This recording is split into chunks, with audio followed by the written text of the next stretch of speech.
Really? That's the effort we're going to put up after a crappy effort the night before. Really? Great. So, it's Friday, October 18th, 2024, and the Sharks, terrific. We'll break it all down right now.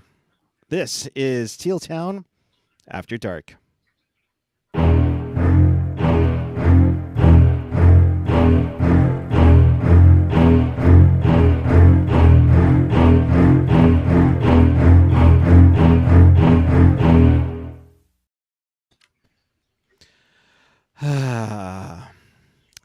Good evening, everyone. It is Friday night, October 18th, 2024. Sharks decide to lose 8-3 to your... Hey, hell, we don't even defeat that freaking thing. Okay, so let's say hello to Miss Dana Meyerson, because, you know, if you want to be part of the show, all that fun stuff and everything, yeah, good. Yay, me. It's you. The bright sunshine that can be... I don't know how. I don't know how, but because there's a new Reputation bodysuit, but I'm not here to talk about that. The Sharks need a new whole tour. They need a new reputation. They need a new reputation there you go. Outfit for it. That's the point. But yeah, no, I wanted to wear like this. So okay, to tell y'all, I am like West Side Story is like one of my favorite movies of all time. So I always get excited about Sharks and Jets games. These earrings kind of remind me of some of the dresses. Yeah, aggressive snapping. I like how at the tank they always play the song America on the pipe organ. They never do anything in Winnipeg. Maybe West Side Story hasn't reached them yet because of the Wi-Fi. Someone had to do it. Yeah. Nope. It is what it is. They have bad Wi-Fi, but they have a team that gives a damn. Yeah. Oh gosh. Let's get to the chat. Ian, the future is pain. Oh, that's great. Trounced, dominated.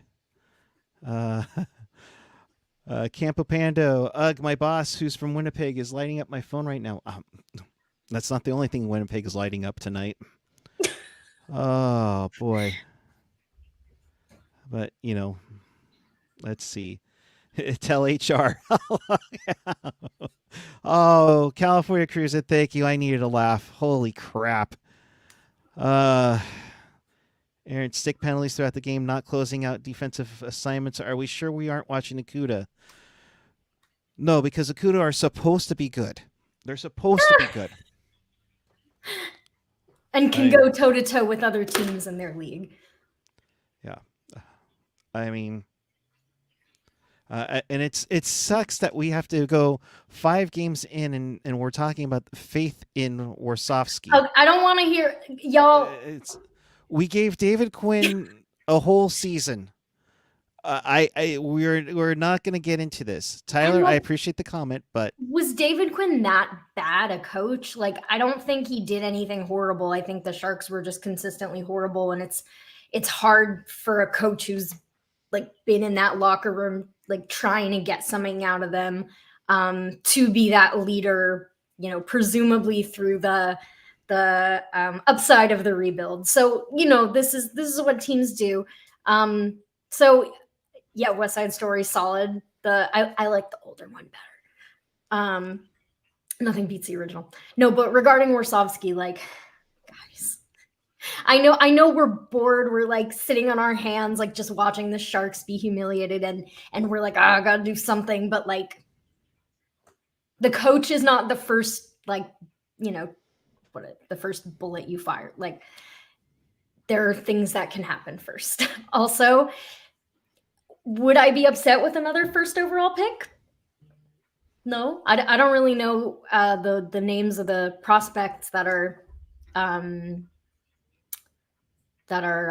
being hyped up for like potential early first round picks. But am I allowed to talk about that already? When you've allowed 12 goals within the last 26 hours, I'm trying to see here how many power plays Winnipeg had tonight. 4 for 7 on the power play for Winnipeg tonight.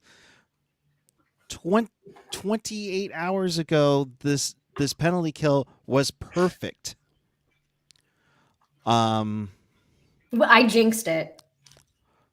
It's you. Hi. You're the problem. It's you. Sounds like here I have this is full of puns. The Sharks are their own anti-heroes right now. Yep. Absolutely. Preach it, Dana. Come on. Give it to me. Come on. Oh. Hasn't even been a fortnight since the season started, where it feels like the Sharks will never win. This is nothing new for the Sharks. We know this all too well. There's more where that came from. Yes. Yeah. It's just great. Yeah. Molasses. Quinn constantly made very questionable decisions in the shootout with rookies. As coaches for shitty teams do. Yeah. Like, I'm not saying he was, the best coach of all time. Like, I'm just saying I don't think he did anything, like, egregious. Like, I think just, a coach can only coach a team like that for so long. And it was time to make a change. Warsawski had obviously, like, been an assistant coach for a while, knew the guys. So, is what it is. Yeah, we don't want to be Buffalo. Yeah, we don't want to be Buffalo, but we're on our way. 3 5-on-3s in 2 nights. Is that a record? I'm scared to say probably no, and it's probably by the 92-93 San Jose Sharks. And then the Dallas game that you and I covered, yes. A few days ago, Sharks had a 5-on-3, and did they score? No. Stay with me, kids. Of course not. Of course not. Why would we take advantage of a man advantage? Although they did tonight. I'll give them credit there. Sure. Yeah. It wasn't 8-0. We've seen games like that. Oh, thank God. No, because Tyler Toffoli wants to score goals and he wants to make games interesting, but XL hockey fan, a Jets fan here who was at the game. Hello. Thank you for watching. I loved your guys' passion. Just want to say I feel for you, Sharks fans. I hope the turnaround comes quick for you guys. You fans deserve better than what you have. We appreciate it. You guys have a great team up in Winnipeg and really showed us. No, you guys earned it. I do not want to. I'm sorry to interrupt. I just want to say, like, I have hella respect for Winnipeg players, Winnipeg organization, Winnipeg fans. Y'all are a mighty bunch. You're tough. You brave the snow on the beach over there. That was a pun. I don't know if you guys have beaches, but no, but I have so much respect for the Winnipeg, like, organization and fans and everything. And, the team has just been either consistently good or okay. They really haven't had any horrible, tough spots, like, in the past, like, decade that I can even think of. So, like, props to y'all. I would not mind seeing Winnipeg win more things. Yes, I completely agree. Put it that way. Sharks are bad, like the first overall pick 2025 pad, which is good. So I don't follow the prospects. Can someone tell me, like, or I follow them, come like the spring. Excuse me. Like, let me call Mark or. Oh yeah. Or yeah, Mark has like the first overall picks for the next 5 years. Jules, are you there? Jules, just wondering. I know James Hagens. Yes, of course, James Hagens. Yeah, no, it doesn't. Okay, hang on. She's getting really, really frustrated here. Okay, Jules, it's okay. I'm on the air. We need you to calm down. I know this team's stuck. I know. Jules, it's fine. It'll be okay. Okay. Obviously, she's losing it. But yeah, James Hagens is probably your boy. 14 pims. Your God, yeah. Hagens, McQueen, Martoni, Schaefer, right? All dogs. Yeah. Hagens is probably the early on top prospect going into it. And we don't hate San Jose. Like without San Jose, there's no West Story violence. Yes. Appreciate it, Frosty Winnipeg. Chris saying, didn't someone say, I hope they don't give up 10? Man, you must have been sweating for a bit. Yeah. No, Chris. And then when they scored a goal in the final, when they scored a final minute, Dana, I was like, oh God, there's still time left on the clock. You called it with the 8 thing. So Yeah. Puckguy texted me around first intermission being like, oh, if it's 8, I'm going to go on a rant.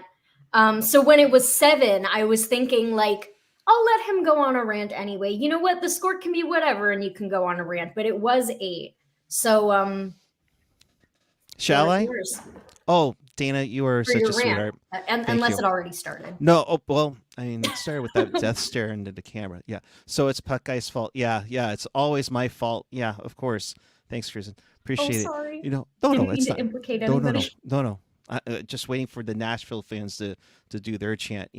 I'm sorry. 12 goals in 2 nights, 14 power play opportunities to your opponent.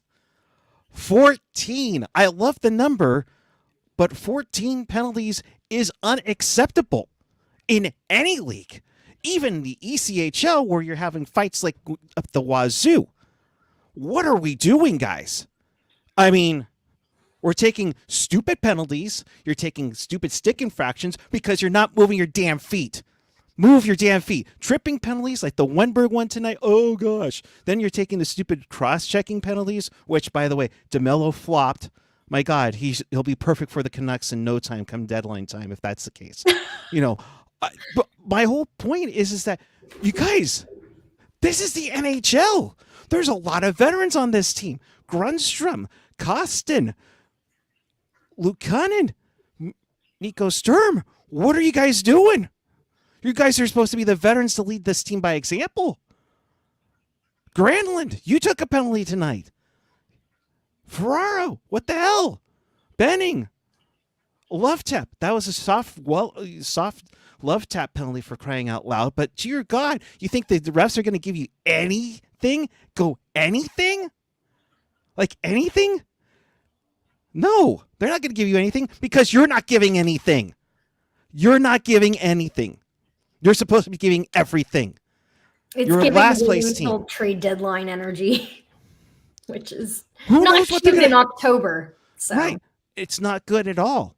It's not good at all. Does anybody want to pick any of these guys up? You think Mackenzie Blackwood wants to be moved now? Anybody calling? Because I know Colorado needs a goaltender, and judging by the score right now, unless it changed within the last few minutes, Colorado's going to need a goaltender soon. It's really, why the hell are you actually doing? What are you doing? You guys have no passion, no desire, no strength, no tenacity. What are you doing? Just collecting your fucking paycheck? You guys deserve you guys need to be better than that. You need to be way better than that. Absolutely. And I know you guys are trying. I'm not even going to question that. This team needs to be better. And it's not coming from outside. You're not going to call a Luca Cagnoni up. You're not going to call a Casper Haltinen up. You're not going to, literally call up Quentin Musty, who's sitting home in New York because he's demanded a trade from the Sudbury Wolves. They're not coming, dude. Celebrini, let him rest. Why would he? Why would he rush back? Why would he rush back? But, I mean, for crying out loud, the laziness on taking tripping calls, slashing calls, cross-checking calls, hooking calls, that means you're not moving your feet, which also means you don't have puck possession. Want it. That's all we ask. I think the first 3 games, and Dana, I'll agree with me, the first 3 games, we were fine with the results because they were giving an effort. Mm-hmm. The last 2 nights, I don't know what the heck they had. I don't know if the Chicago deep dish pizza was awful or whatnot in Chicago, but Dana, to have this is just unacceptable. Yeah, and it gives the rookies nothing to scaffold on and build their skills. And I know it's cliche, but the whole like, oh, the older players have to be role models both on and off I'm sorry, I'm not implying there's anything wrong like in the locker room or whatever, but as far as what we can see on the ice, this was not the kind of game that a young rookie should look to emulate. We can talk till we're blue in the face about, oh, should they have played Smith? Are they gonna, like, what are they gonna do with Will Smith? I mean, that's like, we can't even really have that kind of conversation if the established NHL players on the Sharks aren't giving him anything, a good environment to grow in, and with Celebrini, like, yeah, clearly he already has the chops to like hang in the NHL, but in terms of, he still has to develop. Even the first overall pick, even Connor Bedard is still developing, and I don't follow the Blackhawks like super closely, but at least from what I saw when they played the Sharks, like they have some veterans who are like, leading the way and showing how to put effort in, even on a like crappy team, and giving people like Bedard someone to pass to. And right now I'm only really seeing that consistently on the Sharks from my new fave, Tyler Toffoli. Yeah. So bless him, bright spot. Don't want to let that get, lost in the shuffle. Ooh, someone was in Chicago. Everyone looked dead. You mean that on the Sharks or the Blackhawks? I'm saying the Sharks. Oh, okay. Well, yeah. It's sad. First couple games, like you said, like they didn't win, still haven't. But with Dallas, that game, I was like, is what it is. I saw some effort, and I guess I might as well show you what was on my first Post-it. Go for it. Do you know what that is? What is that? It's a dumpster. Oh, it's on fire. You know what? Very, very nice artwork there. Thank you. That's my insightful hockey insight. Yeah, insightful dumpster insight. fire. Who says that? It's slavery.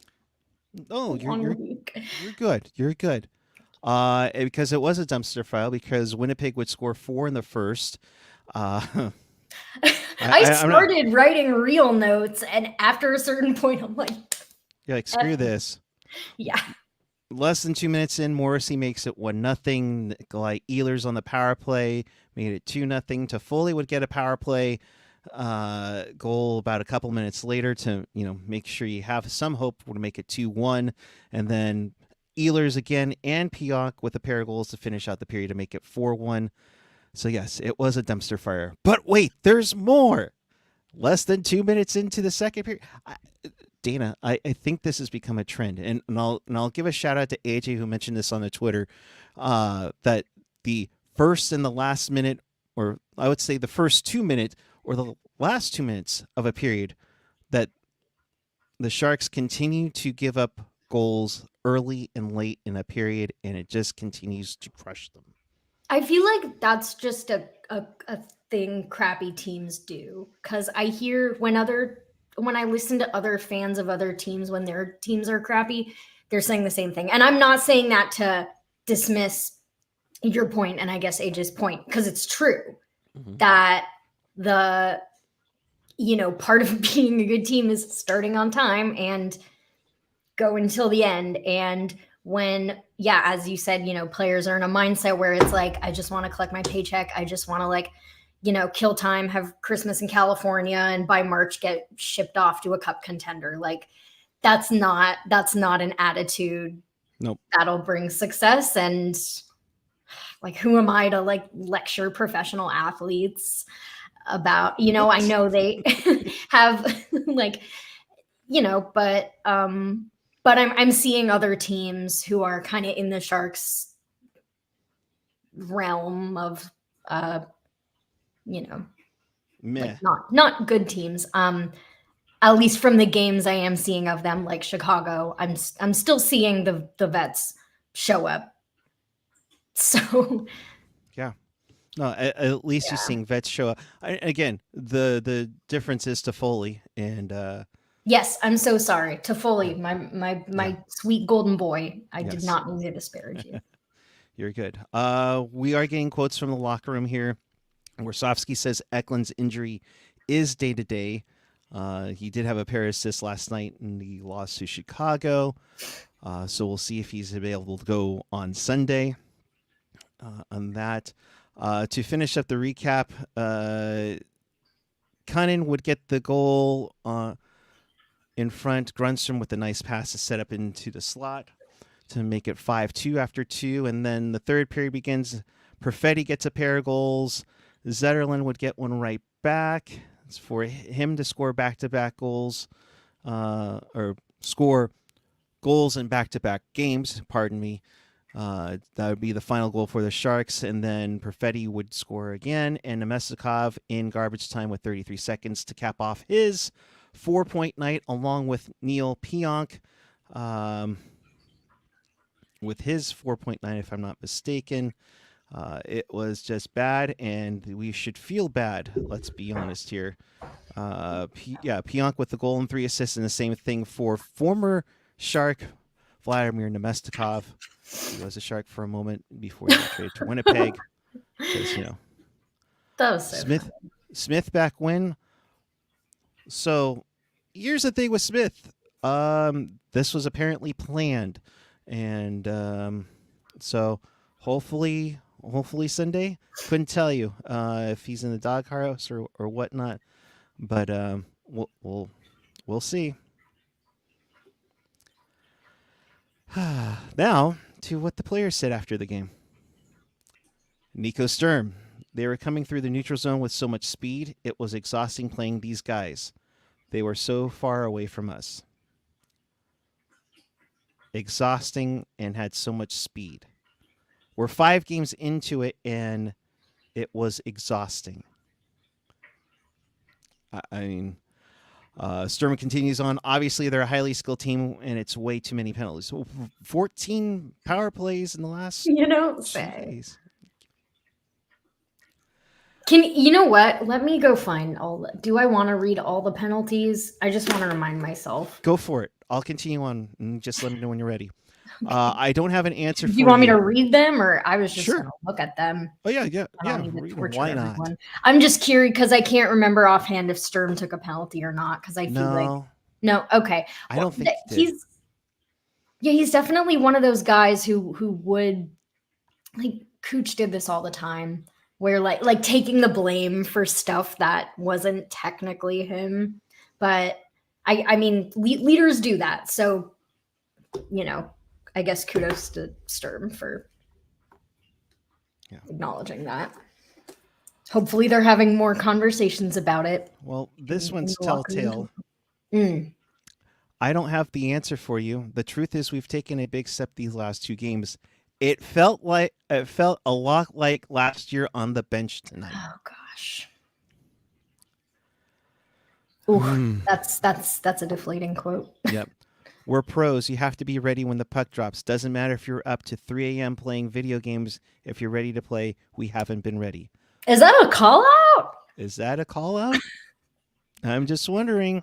That is a really specific thing to say. Right?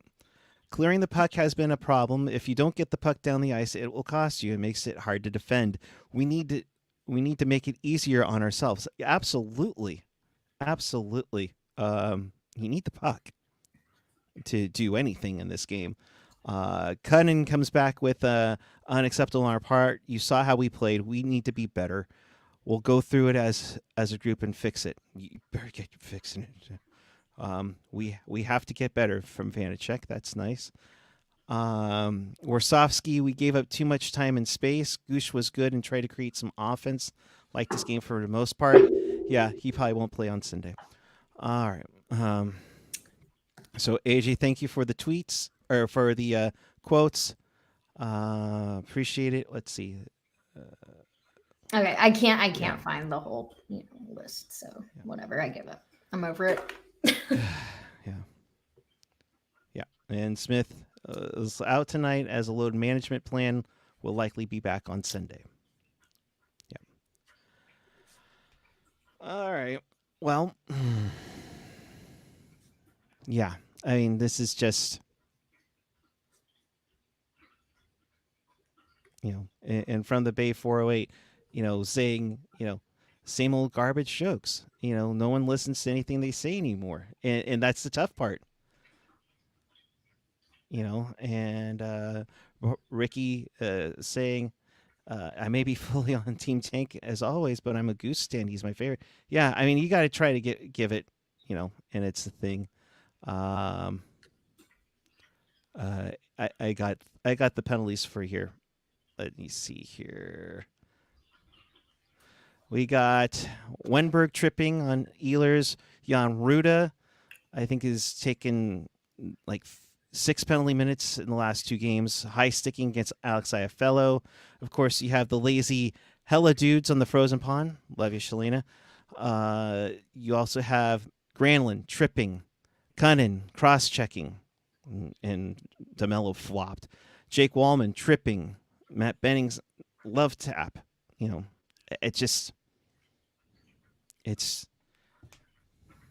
It's laziness. It really is. And we saw during training camp, these guys were skating, when they would miss a penalty shot. And it's like, I don't know. I really don't know. I mean, I thought, and,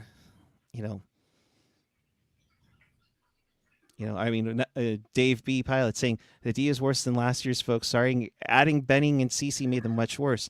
And we're thinking, I still can't believe they acquired Cody Cece. I'm so sorry. Like, no shade to him as a person. I don't know anything about him as a person, but like every team he's been on, I've heard their fans be like, when are we going to get rid of this guy? Like, am I wrong? Like, I get that the Sharks' whole thing is like taking, what other teams don't want, and that can be advantageous in a lot of cases, like how they got Askarov and that kind of thing. But like, can't they just send him down? Like, does he? Well, I think he has to go on waivers. Yeah. Oh, there you go. But honestly, I mean, the thing is I think he might be one of the better of the defensemen that we have on this team at the moment, and that's the tough part. Yeah. Any post-it notes we missed? A lot of puns. I'm really going to annoy everyone here. Oh, boy. Yeah. We were talking about the immaturity of all these penalties being taken, and I thought the Sharks are so high school right now. They should go back to juniors. Me thinking about Macklin Celebrini, come back, be here. Yeah. But not till the vets fix their shit. Seeing the Sharks down bad is making me crazier. I'm sensing a theme here. When the Sharks ask who's afraid of little old me, the answer is literally no one. Oh wait, what did I even write there? Oh, but on a hopeful note, they have to shake it off and say they can do it with a broken heart for the next game. Yeah. Thank you. That was just off the cuff. Bravo, Dana Meyerson, noted Taylor Swift fan. Oh, we have an update from Colorado. They've tied it. They have tied the Ducks at 2-2 in the third period. Oh, no. Are we in Colorado the only winless teams along left? with Nashville? I know. Why were all the other... Does this mean that the Sharks are a playoff caliber team? If Nashville, Colorado, I guess the Oilers did win. I know who else took a hot minute? Winnipeg took a hot minute, right? No, they started off well. Who was it? It was Vancouver. They won. Yeah. All Nashville these won. I think I quizzed Ian last night. There were 4 teams coming into Thursday night who hadn't won the game. 3 of them made the playoffs last year. Go figure. Calgary, I think, is still undefeated. And Edmonton got their first win the other night. It's just Buffalo has a win. Woo. Well, good for them. Good for them. I'm going to go drive 2 hours to congratulate them. Yeah. So, okay. So that was fun. Let's do it again on Sunday. It was cathartic. Hmm. I no, For but I'm gonna be for so real, not to be sappy, but like I never don't enjoy an after dark. Like just chatting, with fellow Sharks fans, like commiserating. I would say co-celebrating, but that doesn't happen as often these days. But their misery loves company, right? So we do. so as much as I'm like, oh, that sucked. Like, no, I love being on After Darks. It's nice. And let's be honest, we're now are they streaming Taylor Swift tonight? Is that what's going on? Someone's always streaming. But I Like mean, people, they stream on TikTok, like from the venue, and then there are other people who do like usually like on YouTube or Twitch or somewhere else, have like multiple streams running. And oh then my like if one god. of them cuts out, they like switch to a different one, and thousands and thousands of people. We took her away from this one tonight, especially with a new outfit in Miami, if I'm not Multiple mistaken. new outfits. Multiple. No big announcements, but if Oh, anyone here's a Florence and the Machine fan, she brought her on for their song. So nice. sorry, that's enough Taylor Swift talk for tonight. I know that's not what people came here for. No. We're all aboard the tank train. 5 games. God. Are we already? I mean, I was threatening Tankathon, but I just can't at this point. Prediction for Sunday: there will be pain. I was literally going to say pain. There will be pain, especially if Anaheim pulls out the victory in Colorado tonight. As long as we finish top 3, it's all good. The worst part is because Nashville and Colorado are last. They currently have higher draft odds at the moment. Can you imagine? Add on that the Sharks are going to give them Vegas's first round pick for Askarov. I mean, we weren't expecting that to like immediately pay dividends this year. Like, I hope he hopefully will get some NHL time this year, but that was not an immediate return thing. So yeah okay, we knew we were giving away draft pick. Yeah. And the presumption was that Nashville would not be in the draft lottery, and I don't think they will be. But I guess we'll see. Yeah, we will see. So in case you missed anything, I want to just again, of course, check us out on tealtownusa.com or your favorite podcatcher, wherever you get your podcasts. If you're watching us on YouTube, get those likes up, get that subscribe button rung, hit that notification bell. That'll let you know when we are on the air next time, which for us, it's a Pucknologist takeover of After Dark.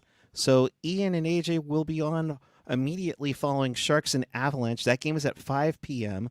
So when you are finished watching the Niners beat up on Taylor Swift's Chiefs, you can go right into Sharks and Avalanche and hopefully enjoy a nice night of professional men's ice hockey. Hopefully. Maybe they only give up 6 goals. We'll work with progress, because obviously my lofty 30 win goals are just more out there than a meteor in the atmosphere right now. Okay, so Dana, your final thoughts on this night? Well, I'll just reiterate, any night I get to chat Sharks hockey with my fellow Sharks fans is a good night. And I mean it. I appreciate that, Dana. Thank you. Hang in there. I know it's tough on the East Coast to root for a team sometimes when it's 1 o'clock in the morning. At least this is a reasonable 11 o'clock right now. I'm just saying it, one of those late games for you. So she's at Dana May with an extra Y. Why? Because we like her. No, because someone else took Dana May. Well, there went the joke there. All right. And I'm at Puckguy14 on the Twitter and the Instagram. Yes, No love for the CUDA tomorrow? No, we will make sure they get plenty of love tomorrow. CUDA home opener Saturday night, 6 p.m. as they take on the Iowa Wild as they begin their 10th season at home in San Jose. Free hat, yay. yeah, I'm going to have yay. No pressure. Yes. Tyler Myers, thank you for watching in Kentucky. Sharks fan in Kentucky. How'd you get into the Sharks? Yeah. I know their AHL affiliate was in Kentucky for a while there, but that's been a bit. Oh, yeah. Yeah, the Kentucky Thoroughblades. So that's it for us. We'll be back with you following Sharks and Avalanche for a After Dark takeover from the Pucknologists. So we'll see you then. Until then, keep it real, keep it teal, keep it real teal. I will see you at either TechCU or the Shark Tank this weekend. So we'll see you then. Have a good night. God.